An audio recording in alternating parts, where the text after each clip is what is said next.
তলহার সাথে ওয়াদা ছিল যদি আমি রাত্রে মারা যাই গো বাবা, খবরদার আমার নবীরে তুমি ডাকবে না। আমি জিজ্ঞাসা করছিলাম কেন নবীরে ডাকবো না? বাবা গো, নবীরে যদি ডাক দাও আর আমার নবী যদি আমার জানাজায় আসতে যায় মুনাফিকদের ষড়যন্ত্রের শিকার হয়ে যায়, আমি আমার মওলার কাছে কি জবাব দিব? আমার নবী আমার জানাজায় আসতে যায় যদি রাত্রে মুনাফিকরা নবীরে অ্যাটাক করে, নবীরে যদি গুপ্ত হত্যা করার জন্য তারা ডাল সরকি নিয়ে নাস্তায় নামে গো, আমি আমার মওলার কাছে যাই কি জবাব দিব? আমি ওটা সহ্য করতে পারবো না গো বাবা। নবীর ভালোবাসা দিয়ে বিদায় নিলাম গো বাবা। বুরাইদা কাঁদতে আর বলে নবীজি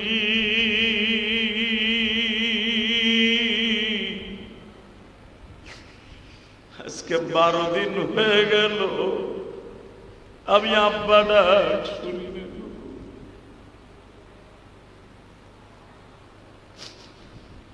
আমার নবী বলে বুরাইদা রে আমার নিয়ে চল, আমার তলহারে কই দাফন করছো?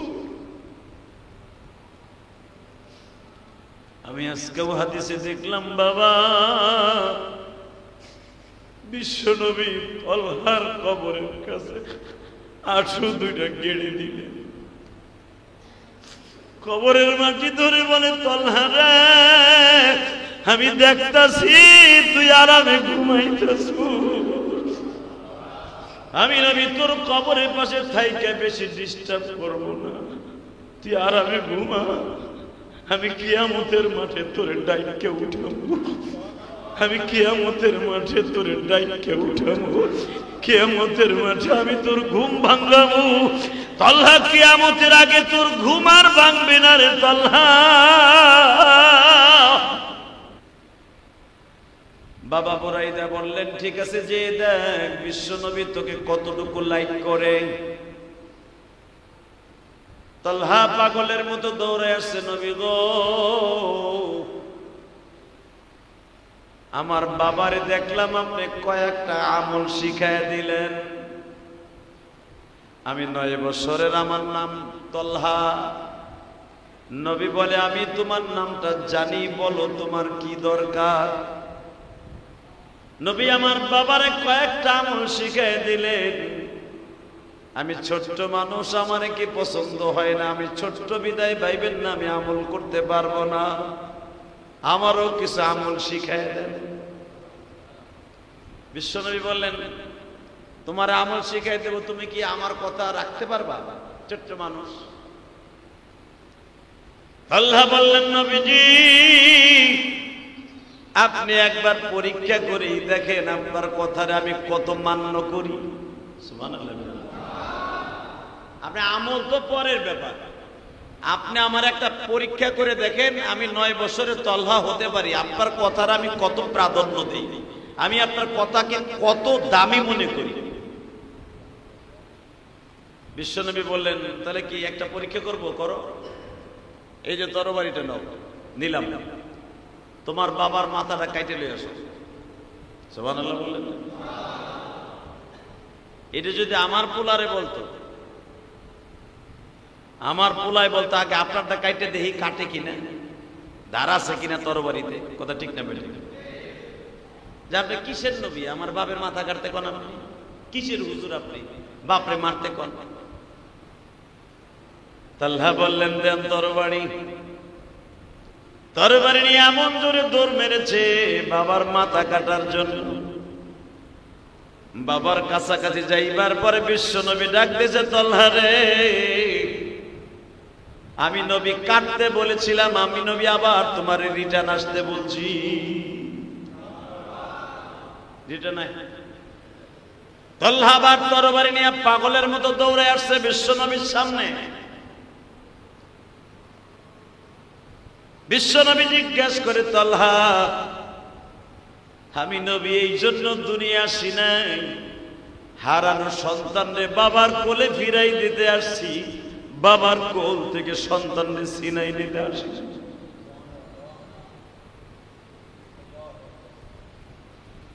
তালহা বলে, ইয়া রাসূলুল্লাহ, যদি আপনি আমাকে নিষেধ না করতেন, ঠিকই যে আমি আপনার হুকুম পালন করার জন্য আমার বাবার কল্লাটা নামায় দিতাম। নবী আমার জিজ্ঞেস করলেন, তুমি তো এতিম হয়ে যাইতা। নবী, এতিম হলে কি হবে গো? আমি আমার বাবার মতো কলিজার নবীর অর্ডার তো পালন করব। কারণ আপনি একদিন জুমায় আজকে বলেছিলেন, লা ইউমিনু আহাদুকুম হাত্তা আকুনা আহাব্বা ইলাইহি মিন ওয়ালিদিহি ওয়া ওয়ালাদিহি ওয়ান নাসি আজমাইন। আপনি তো আজকের জুমায় কইলেন, ওই পর্যন্ত তুমি মুসলমান না যেই পর্যন্ত আমি নবীরে ভালোবাসবা না, আমার ইত্তেবা করবা না, তোমার মা বাবা ছেলে মেয়ে স্ত্রী পুত্র ওয়ান্নাসি আজমাইন, সারা দুনিয়ার মানুষের ঠিকানা। সারা দুনিয়ার মানুষের সামনে যদি আমার বাবারই যদি আমি জবাই দিতে না পারি নবীর কথা শুনিয়া, তাহলে আমি কিসের প্রেমী? নবী আমার তালহারে বুকের মধ্যে নিয়ে বলেন, তালহা, তুই ইন্টারভিউতে পাস করছিস। জোরে জোরে জোরে জোরে আরো জোরে। 3টার মধ্যে পাস, A+ গোল্ডেন A+ পাইছ। তালহা বলে, তাহলে আমার আমল শিখাই দেন। বিশ্বনবী বললেন, তালহা, আমল হলো প্রতিদিন বাবার সাথে 5 ওয়াক্ত নামাজে আসবা, বাবা মায়ের সাথে বেয়াদবি করবা না, মুরব্বীদেরকে দেখলে সালাম দিবা, এবং আমি নবীরে দেখলে পাগলের মতো জড়াই ধরবা। সুবহানাল্লাহ বলেন না? তালহা বললেন, যদি আমি ছোট্ট মানুষ আপনার বড় বড় এমপি মন্ত্রীর সামনে জড়াই ধরি, আপনার মাইন্ডে লাগবে না? নবী আমার বললেন, তুমি যদি আমাকে জড়িয়ে ধরো আমার মাইন্ড লাগবে না, আমি সেই বাদশা না, জোরে করে মাথা। তলহা চলে গেলেন। এই যে নবীর যে ভালোবাসা তলহা পাইছেন, এই তলহাই ভালোবাসা আটকায় রাখতে পারে নাই। ছোট্ট মানুষ তো, অনেক ভালোবাসার পরিমাণটা একটু বেশি হয়ে গেছে। তলহার ভিতরের থেকে স্ট্রোক এসে পড়ছে, স্ট্রোক করছে, অসুস্থ হয়ে গেছে। রাত্রে বুখারীতে আসছে, আজকে দেখলাম তলহা ইবনে বুরাইদা রাত্রি অসুস্থ হয়ে গেছে। অসুস্থর খবর আস্তে আস্তে বেড়ে যাচ্ছে, মৃত্যুর শয্যায় সজ্জিত।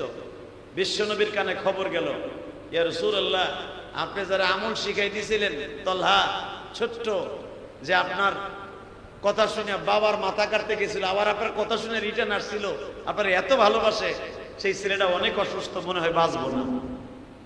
অনেক জ্বর, অত্যন্ত জ্বর, 104-এর উপরে জ্বর। এই 3 দিন ধরে জ্বর থামে না। বুরাইদার এই দাওয়াত শুনে বিশ্বনবী পাগলের মতো ছুটে গেলেন সাহাবীদেরকে নিয়ে। যে দেখে বুরাইদার বেহুশ হয়ে পড়ে আছে জ্বরে, শরীর কাঁপতাছে। আনাস ইবনে মালিক বলেন, বিশ্বনবীর সাথে আমরা ছিলাম। নবী তলহারে বুকের মধ্যে নিয়ে 2 গালে চুমা দেয়, কপালে চুমা দেয়। তলহা বলে, ইয়া রাসূলুল্লাহ, যদি আমি মারা যাই আপনি আমার জানাজায় আইয়েন। আরো জোরে কর, আরো জোরে।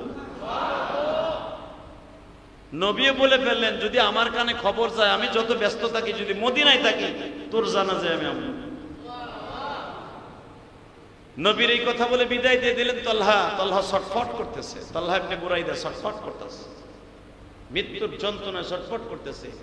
নবীর ভালোবাসা পেয়ে আর সহ্য করতে পারতেছে না, আরো বেশি যন্ত্রণা বেড়ে গেছে, ভালোবাসার প্রেম। ইন দি মিন টাইমে তলহা ইবনে বুরাইদা রাত যখন গভীর হয়ে গেছে, বাবারে ডেকে ডেকে বলে, বাবা, আমি মনে হয় এখন মাওলার দপ্তরে হাজিরা দেব, কিন্তু আমার সাথে একটা ওয়াদা দাও, আমি যদি এই রাত্রে মারা যাই, রাত্রে মারা গেলে আমারে রাত্রেই দাফন করে দিবা, বেশি লোক ডাকতে হবে না, আমার বাচ্চা যারা আছে এদেরকে ডাইকা জানাজা করে আমার কবরে রেখে দিবা। তা তুই যে নবীর সাথে ওয়াদা দিলি তুই মারা গেলে তোর জানাজায় নবী আসবে, আব্বা যদি রাত্রে আমি মারা যাই তাহলে আমার নবীরে খবর দেওয়ার দরকার নাই, যদি আমি দিনে মারা যাই তাহলে আমার নবীরে এনে আমার জানাজা দিয়ে দিও। আল্লাহর কি কুদরত! কথা বলতে বলতে তলহা বিদায় নিয়ে চলে গেছে। বাজানরে তলহা যখন বিদায় নিয়ে গেলেন, বাবা কান্দে। কেন? মৃত্যু ব্যক্তির ওসিয়াত পালন করা ওয়াজিব, এটা মাসলা। রাতারাতির ভিতরে মাত্র 1 ঘন্টার ভিতরে বাবা ফজরের আগেই তলহাকে বাবা দাফন করে দিলেন। এক রাওয়ায়াত আসছে 12 দিন হয়ে গেছে, আর এক রাওয়ায়াত আসছে 2 সপ্তাহ। নবীর ছোট বাচ্চা অবাক, তলহারে না দেখে বুরাইদারে ডেকে ডেকে বলে, বুরাইদা, মসজিদে নববীর খুঁটির নিচে বসে কাঁদছ। মনে রাখতে হবে বাজান, ভালো করে মনে রাখবেন, দুনিয়ার সবচাইতে বড় করুণ ইতিহাস বাবার সামনে সন্তানের লাশ। যার ছোটকালে সন্তান মারা গেছে ওই বাবাই বুঝতে পারে সন্তানের কি যন্ত্রণা। মসজিদের কোনায় বসে নীরবে বুরাইদা কান্দে গো। নবী বুরাইদারে একদিন হঠাৎ করে দেখে আসরের ওক্তে ডাক দেয়া বলে, বুরাইদা, তলহা কই? বুরাইদা একটা চিৎকার মেরে বলে, ইয়া রাসূলুল্লাহ, আপনার কলিজার টুকরা তলহা আর দুনিয়ায় নাই। কবে তলহা মারা গেছে? নবী আপনি যেদিন দেখতে গেছে ওদিনকায় ভালোবাসায় তার কলিজাটারে ঝাঁঝরা করে দিয়েছে। ওই রাত্রি মারা গেছে, আমারে খবর দিলে না কেন?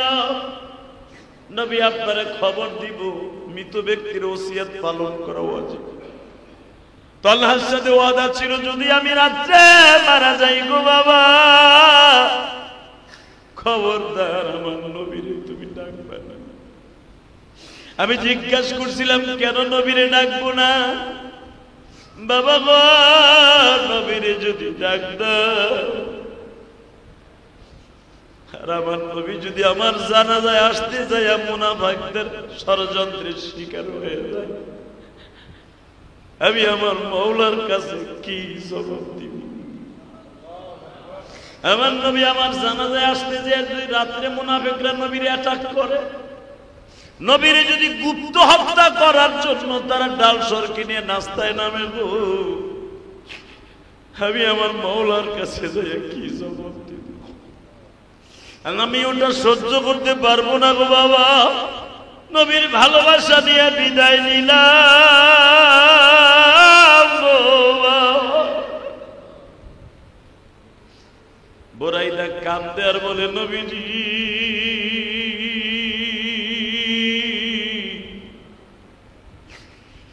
আজকে 12 দিন হয়ে গেল আমি আব্বা ডাক শুনি না।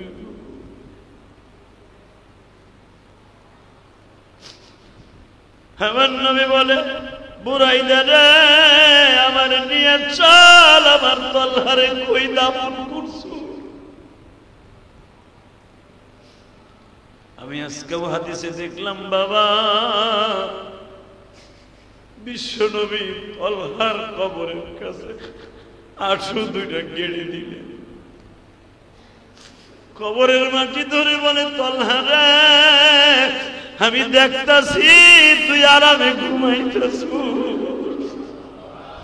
আমি নবী তোর কবরের পাশে থাইকা বেশি ডিস্টার্ব করব না, তুই আরামে ঘুমা, আমি কিয়ামতের মাঠে তোরে ডাইকে উঠাবো, আমি কিয়ামতের মাঠে তোরে ডাইকে উঠাবো, কিয়ামতের মাঠে আমি তোর ঘুম ভাঙাবো। তলহা, কিয়ামতের আগে তোর ঘুম আর ভাঙবে না রে তলহা। কথা ঠিক না বেঠিক? কোরবানির সামনে শুরু করা যাক। আমার আব্বাজানের স্টাইল কারে বলে? 450 বছর রাজত্ব করলো নমরুদ। হঠাৎ একদিন তার কানে ইনফরমেশন আসলো, আপনি যে আল্লাহ দাবি করে ফেলেছেন, আপনার তখতে তাউসকে ধ্বংস করে দেওয়ার জন্য ইব্রাহিম নামে একটা বালক জন্ম নিচ্ছে। হ্যাঁ সুবহানাল্লাহ বাইতে যে কই, হ্যাঁ জোরে কর, আরো জোরে। প্রত্যেকটা কথার আওয়াজ দিবেন, মনে হবে সত্যিকার আপনি ইব্রাহিম নবীর সন্তান। আর আব্বার কথা শুনে যদি পোলারা জোরে আওয়াজ না দেয়, মনে করবে এটা এইটা পোলা, ওটা পুটটা পোলা, ওটা বদমাইশ পোলা। হ্যাঁ আওয়াজ আসলো ইব্রাহিম নামে, মিল্লাত আবিকুম ইব্রাহিম হুয়া সাম্মাকুমুল মুসলিমিন। সারা দুনিয়ার ভিতরে বিস্ফোরণ ঘটাই দেবে, আসতেছে একটা বোমা।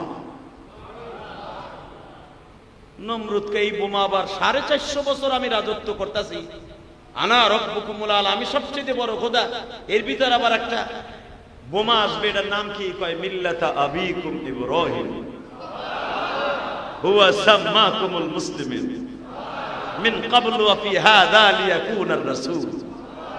সে আসবে সারা দুনিয়ার মুসলমানের জাতির পিতা হইয়া, সে আসবে রাসূল হইয়া, সে আসবে আল্লাহর বন্ধু হইয়া, তার নাম থাকবে খলিলুল্লাহ।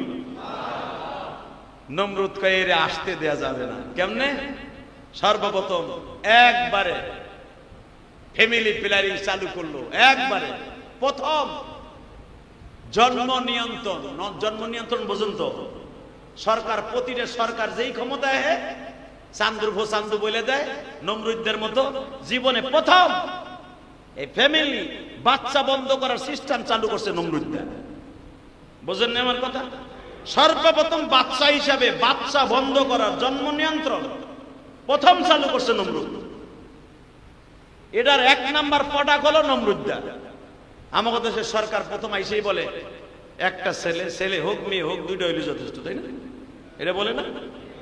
দেখবেন 5 টাকার কয়েলের ভিতরে, 1 টাকার কয়েলের ভিতরে এটা লেখা আছে ছেলে হোক মেয়ে হইল, দুইটা হইলে যথেষ্ট।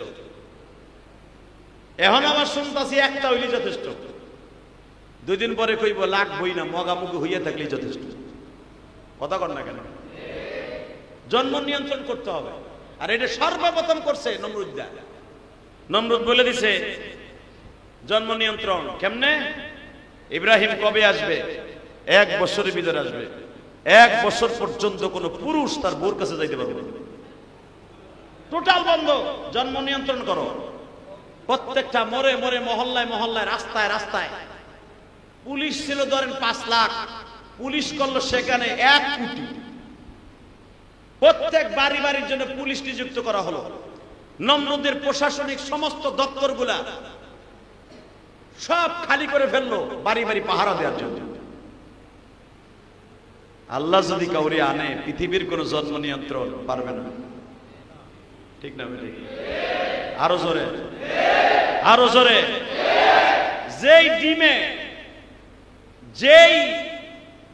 যেই রিপুতে, যেই কণিকায় আপনার বাচ্চা জন্ম নিবে, পৃথিবীর এমন কোন শক্তি নাই তাকে ফিরাইতে পারে। সে যেভাবেই হোক মায়ের রেহেমে চলেই যাবে, সেটা বৈধ হোক আর অবৈধ হোক। কথা বলেন না কেন? আজকে বেশ্যা নামে কিছু পতিতারা ইনুসরে, সরকার ইনুসরে চ্যালেঞ্জ করে, নারী সংস্কার নামে রাস্তায় নামছে পতিতাগুলা। জানি না এগো জন্ম কোথায়। কথা ঠিক না? ঠিক। এরে মা বাবা জন্ম কিভাবে দিচ্ছে তাও জানি না।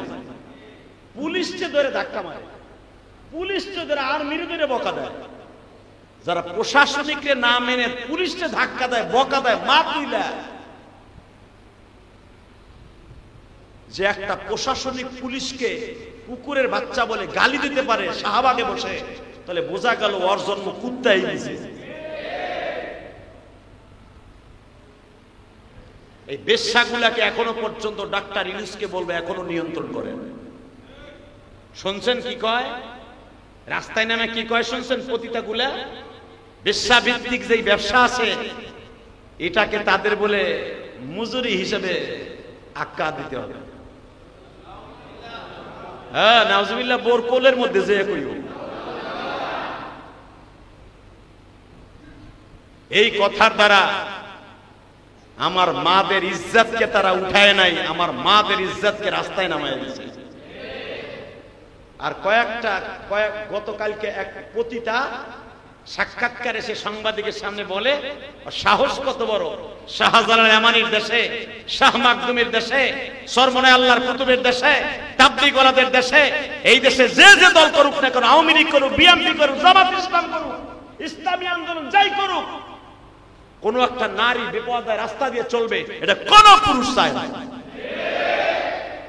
ও বলতেছে, শোনেন নাই আপনারা, ও বলে যদি বিশ্বাভিত্তিক এই ব্যবসা পতিতাখানা না থাকতো, এই দেশের পুরুষগুলা ঠিক থাকতো না। শুনছেন?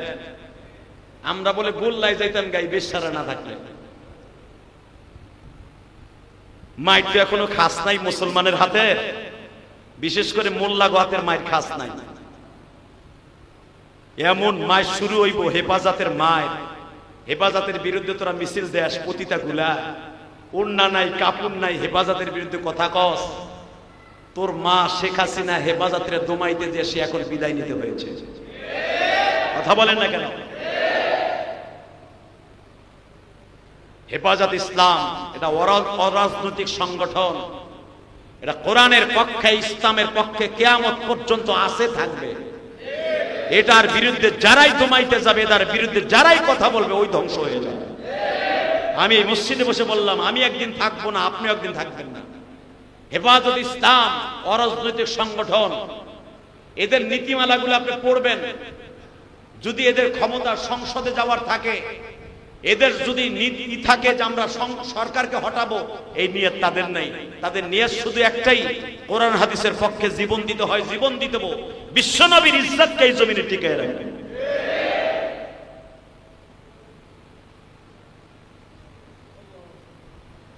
তাহলে আপনারা চান না যেই নারীগুলা নারী সংস্কারের নামে বেহায়াপনা ছড়াইতে চাচ্ছে, এটা ইউনূস সরকার যদি বাস্তবে আনে, ইউনূস সরকারের পতন অতি তাড়াতাড়ি হয়ে যাবে। আর এটাকে প্রমোট করতেছে বাহিরের থেকে, বাহিরের এই আকাড়া মুদি। কারণ ওর দেশে তো প্রত্যেক মোড়ে মোড়ে আমি দেখেছি, দিল্লি, ওল্ড দিল্লি, নিউ দিল্লি, আসামে, বিশেষ করে পশ্চিমবঙ্গে, কলকাতায় মোড়ে মোড়ে ওদের পতিতাখানা। ওই আকাড়া চাইতেছে আমার বাংলাদেশে ওই এরকম করতে, এই জন্যই যে এদেরকে নামাই দিচ্ছে। কথা ঠিক না বেটা? আল্লাহ আমার দেশকে আপনি হেফাজত করেন, এই গজব থেকে হেফাজত করেন, এই গজব থেকে হেফাজত করেন। আমার আব্বাজান বন্ধ হয়ে গেল, কোন পুরুষ যেতে পারবে না বিবির কাছে। আল্লাহর কি কুদরত! আপনার আমার দাদি অর্থাৎ আজরের বিবি, যেরকম মারহাবা। হে, আমার আব্বা যদি ইব্রাহিম হয়, আপনার আব্বা ইব্রাহিম হয়, তার মা আপনার কি লাগে না? হেরো মা কইবেন। আপনার আমার দাদি আজরের স্ত্রী, ওয়াইদ ক্বালা ইব্রাহিমু লি আবিহি আযর। আল্লাহ কোরআনে বলেন, ইব্রাহিম আলাইহিস সালামের বাবা আযর যেই রাত্রে ইব্রাহিম আলাইহিস সালাম তার মায়ের রেহেমে যাবে, বাবার মধ্যে এত কাম উত্তেজনা আল্লাহ সৃষ্টি করে দিলেন, তার মায়ের ভিতরে আল্লাহ সৃষ্টি করে দিলেন। কারণ আজকে আমার আব্বাজান মায়ের রেহেমে যাবে। নমরুদের সবচেয়ে বড় দেহরক্ষী, বডিগার্ড, খোদার বডিগার্ড, সে হলো ইব্রাহিমের বাবা। সুবহানাল্লাহ বলেন না? ইব্রাহিমের আব্বা নমরুদের বডিগার্ড, হাত পাও চাইপা দেয়, চুল টাইনা দেয়, দাড়ি চুলকায় দেয়, হাত পান লক কাইটা দেয়। আজর একবারে কাছের বডিগার্ড। বডিগার্ড মানে কি? সবসময় বডির কাছেই যায়। আর সকালবেলা ঘুমের থেকে উঠলে একটা স্বর্ণের মূর্তি তার চোখের সামনে ধরতো, সেইভাবে ধরে বলতো, নামায়ন গগায়ন ঈশ্বর হরিপদ মহামানায়ং পাদং পাদং ফং ফং ফং। এটা নমরুদে কইতো যে খোদারে হাতে কইরা যে পাদং পাদং পং পং পং। সকালবেলা উঠলেই তো স্বর্ণের মূর্তিটা ধরতে হইব নমরুদের সামনে। আল্লাহ রাব্বুল আলামিন ইব্রাহিম আলাইহিস সালামের বাবা আজরের মধ্যে এমন কাম উত্তেজনা আল্লাহ সৃষ্টি করে দিলেন, খোদারে থুইয়া দুইজন ডাবল খোদারে থুইছে। এক খোদা তো আর এক খোদারে সেজদা দেয়, বুঝেন নাই?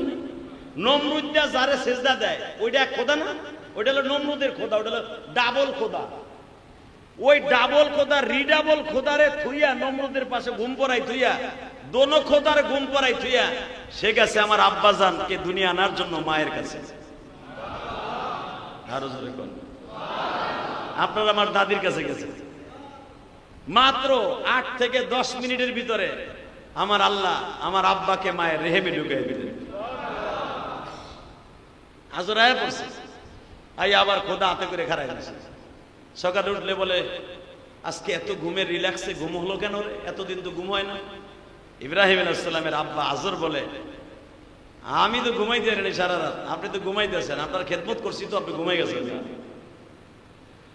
বাসানরে আমার দাদা আপনার দাদা আজর, আমার দাদি আপনার দাদির রেহেমের মধ্যে যখন আল্লাহ ঢুকায় দিলেন, আল্লাহ যখন প্রবেশ করাইলেন গো বাবা, 1 মাস 2 মাস 3 মাস 4 মাস 5 মাস 6 মাস 7 মাস হলে মহিলাদের হামল দেখা যায়, পেটটা একটু উঁচা উঁচা দেখা যায়, বমি বমি ভাব হয়। কিন্তু ইব্রাহিম নবীর মায়ের কোনদিন একটু বমি ভাব হয় নাই, বরং ইব্রাহিম পেটে যাওয়ার পরে বেশি করে আরো খাইছে। বাচ্চা পেটে গেলে মহিলারা খাওয়ান দাওয়ান কিন্তু বন্ধ হয়ে যায়, বমি আসে, ঠিক না বেটে? এর কোন আলামত তো নাই, বরং এর পুরো উল্টাটা। আজরও জানে না যে আমার বউ প্রেগন্যান্ট। 10 মাস 10 দিন আজর এখনো পর্যন্ত নমরুদের বাসায়। আমার মানি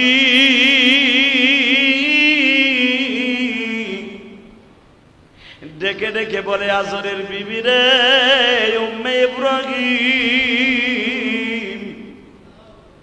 আমার খলিল আজকে আসবে, তোর বাসায় যদি জন্ম দেস তোর স্বামী মাইরে ফেলবে, বাসায় জন্ম দেয়া যাবে না। মা কারে কয় রে বন্ধু, মা তার জীবনকে বাজে রাইখা একটা সন্তানকে দুনিয়ায় আনে, ঠিক না বেটি? 10 মাস 10 দিন পেটে বাচ্চা, স্বামীর কাছেও কয় নাই,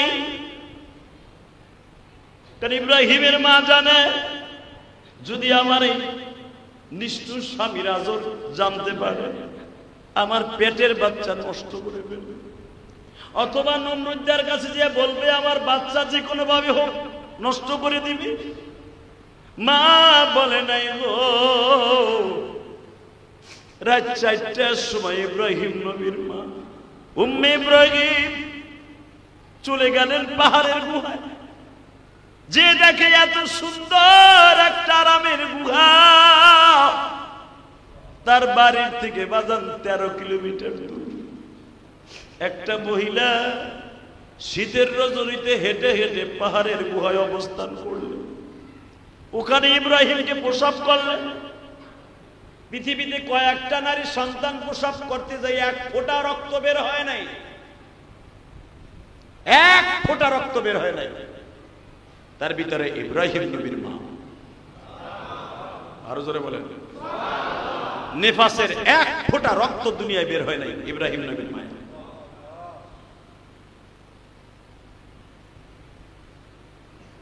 ইব্রাহিম আলাইহিস সালামকে আমার আব্বাজানকে প্রসব করলেন, বাচ্চা কোলে নিয়ে দেখে কিসের পূর্ণিমার চাঁদ, যেই ঘরের মধ্যে যেই গুহার মধ্যে ইব্রাহিমকে জন্ম দিয়েছে পুরো গুহাটা ইব্রাহিমের চেহারায় আলো হয়ে গেছে। আর মাত্র কয়েক মিনিট কথা বলবো, চোখের পানি ছেড়ে দিবেন। আজকে সেই জাতির পিতা ইব্রাহিমের কবরে বোম্বিং করস নেতানিয়াহু, তুই জানোস না গো আমার সেই আব্বাজানকে পৃথিবীর সবচেয়ে বড় ডিক্টাচার স্বৈরাচার জালিমের সামনে আমার আল্লাহ চ্যালেঞ্জের মুখাপেক্ষি হয়েও পৃথিবীতে বাঁচায় রাখতে পারে। তুই নেতানিয়াহু কেন পৃথিবীর কোন জালিম নাই আমার আব্বার কবরের সাথে বেয়াদবি করতে পারে? প্রমাণ করে দে। জাতির পিতা ইব্রাহিম জন্মের পরেই মা মাত্র 2-1 ফোঁটা দুধ পান করাইছে, কপালে আর 2 চোখে চুমা দিয়ে বলে বাবা গো তুই কি পোড়া কপাল নিয়ে আসছিস, তোর মতো পোড়া কপাল এই তুরস্ক, মিশর, আজারবাইজান, ইথিওপিয়ায় জন্ম নেয়নি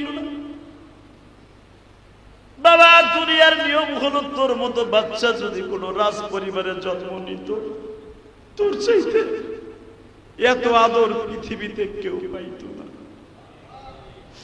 কিন্তু তোর পোড়া কপাল আমি তোরে রাইখা ফজরের আগেই চলে যেতে হবে। যদি বেলা উঠিয়া যায় আমি ধরা খেয়ে যাব, তোরা মেরে ফেলবি। 10 মাস 10 দিন ধরে পেটে বোঝা হয়েছে, আমার সামনে তোরে কেউ মেরে ফেলুক আমি মা কোনোদিন সহ্য করতে পারবো। থাক বাবা ঘুমার, আমি ঘুমা। আল্লাহর খলিল ইব্রাহিম পাহাড়ের গুহায় ঘুমায় গো বাবা। বাচ্চাদের দুধের তৃষ্ণা লাগলে আপনাদের জানা আছে জোরে জোরে আওয়াজ দেয়। আমার আল্লাহ ওই পাহাড়ের সমস্ত বাঘ ভাল্লুককে বলে দিলেন, আমার ইব্রাহিম এই গুহার মধ্যে বড় হবে গো, আমার ইব্রাহিমকে তোরা পাহারা দিবি। সূরা আরাফের মধ্যে আসছে, ডাইরেক্ট কোরআন শরীফের আয়াত। ইব্রাহিম আলাইহিস সালামের মা মাঝে মাঝে আসতেন, এসে দেখতেন ইব্রাহিম এই আঙ্গুলটা গালের মধ্যে দিছে, ইব্রাহিমের গালের থেকে মধুর ঘেরান আসে। ইব্রাহিমের এই আঙ্গুলটা গালের মধ্যে দিছে, দুধের ঘেরান আসে। কে করে দিয়েছে? জোরে বলেন, কে দিয়েছে? এক আঙ্গুল থেকে মধু বের হয়, আর এক আঙ্গুল থেকে দুধ পানি দুটাই বের হয়। আমার আব্বা, আপনার আব্বা ইব্রাহিম মার স্তনে শুধু একদিন দুধ পান করছে। কেউ বলেন 7 থেকে 8 দিন দুধ পান করছে। 7 বছর পর্যন্ত পাহাড়ের গুহায়, সূরা আরাফের মধ্যে আসছে, 7 বছর বয়সে যে দেখে ইব্রাহিমের মা, ইব্রাহিম গুহায় নাই। বাবা কই গেছিলা? মা গেছিলাম চন্দ্রের দিকে তাকাইয়া তারে আল্লাহ বলছিলাম, সূর্যের দিকে তাকাই আল্লাহ বলছিলাম, পাহাড়ের দিকে তাকাই আল্লাহ বলছিলাম। দেখলাম সব কিছু মা ধ্বংস হয়ে যাবে। কুল্লু মান আলাইহা ফান ওয়া ইয়াবকা ওয়াজহু রাব্বিকা যুল জালালি ওয়াল ইকরাম। মা আমি আজ থেকে সিদ্ধান্ত নিয়েছি কি, ইন্নী ওয়াজ্জাহতু ওয়াজহিয়া লিল্লাযী ফাতারাস সামাওয়াতি ওয়াল আরদা হানিফা ওয়া মা আনা মিনাল মুশরিকিন। এটা ইব্রাহিম আলাইহিস সালামের দোয়া, এটা আপনারা বানাইছেন যায় নামাজের দোয়া। মিয়া মা তোমার জিজ্ঞেস করি আল্লাহকে, কয় আমার জিজ্ঞাসা তোমার আল্লাহকে। হ্যাঁ মা তোমার আল্লাহকে। কয় তোর বাপ আজো। নজুবিল্লাহ জোরে কয়। মা আমার আব্বার আজ আল্লাহকে। কয় নমরুদ। মা নমরুদের আল্লাহকে। এইবার মা মুখ চাইপে ধরছে, তুই এই কথা বুঝতে না বাবা, এই কথা বুঝতে না। হের আবার আল্লাহকে, সে নিজেই খোদা। ইব্রাহিম আলাইহিস সালাম বলেন, মা লিআলিহাতানা, দুনিয়ার কোন মানুষ আল্লাহ হতে পারে না, আল্লাহকে।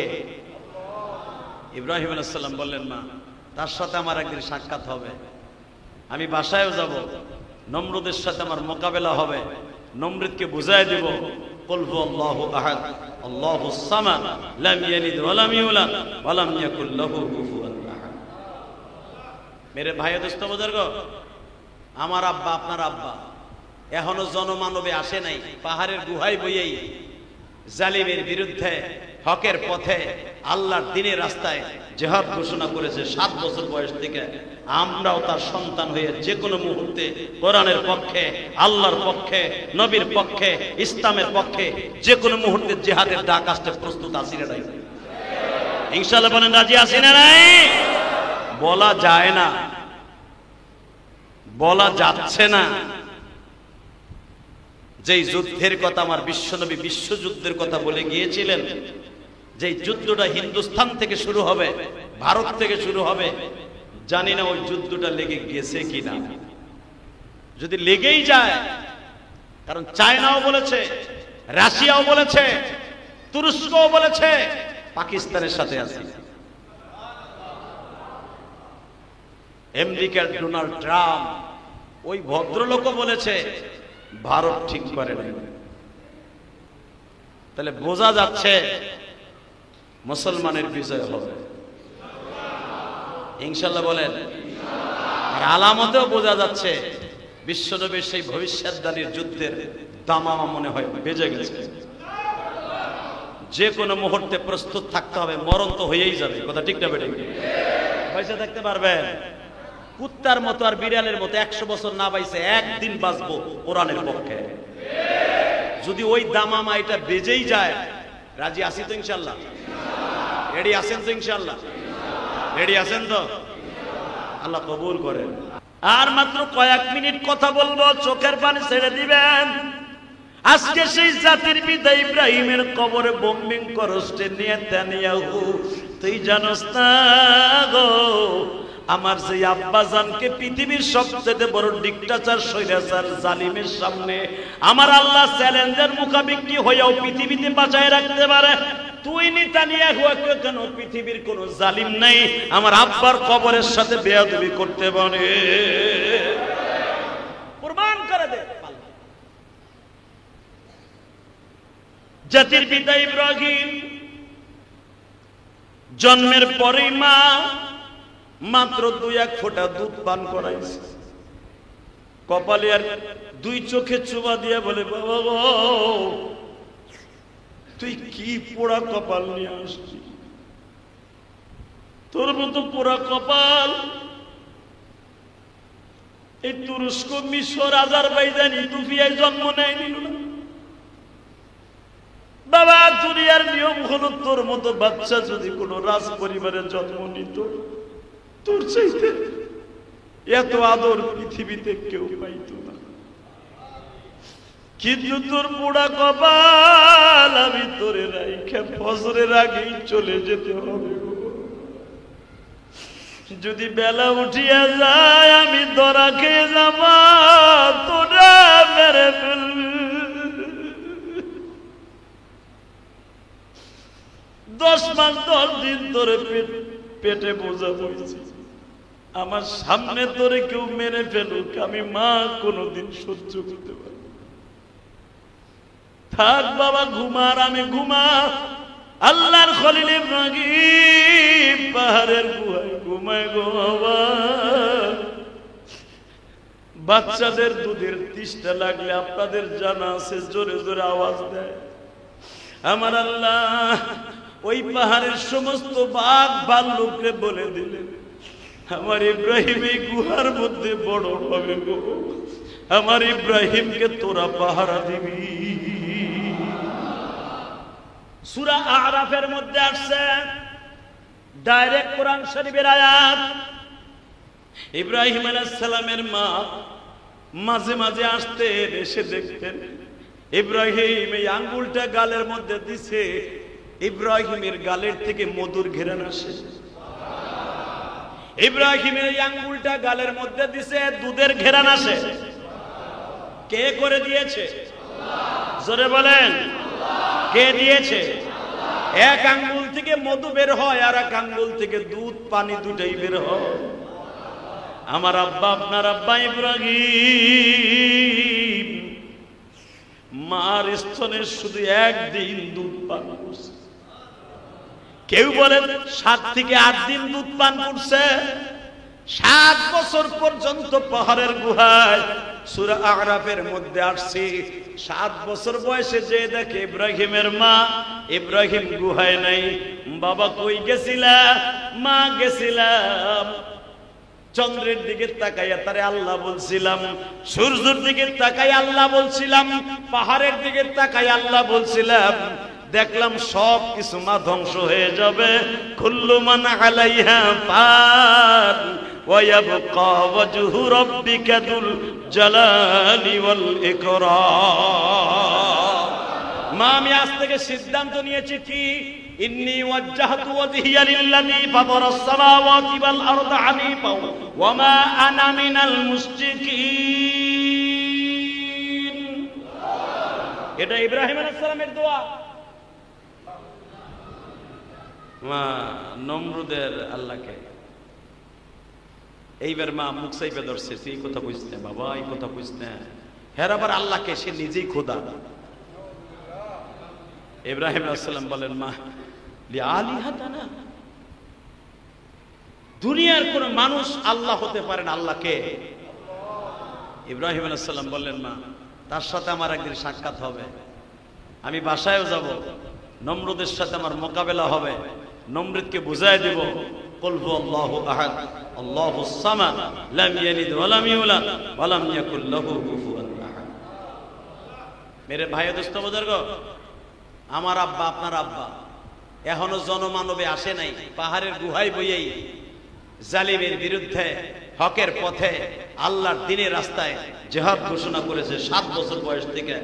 আমরাও তার সন্তান হয়ে যে কোনো মুহূর্তে কোরআনের পক্ষে, আল্লাহর পক্ষে, নবীর পক্ষে, ইসলামের পক্ষে যে কোনো মুহূর্তে জিহাদের ডাক আসতে প্রস্তুত আছি রে ভাই।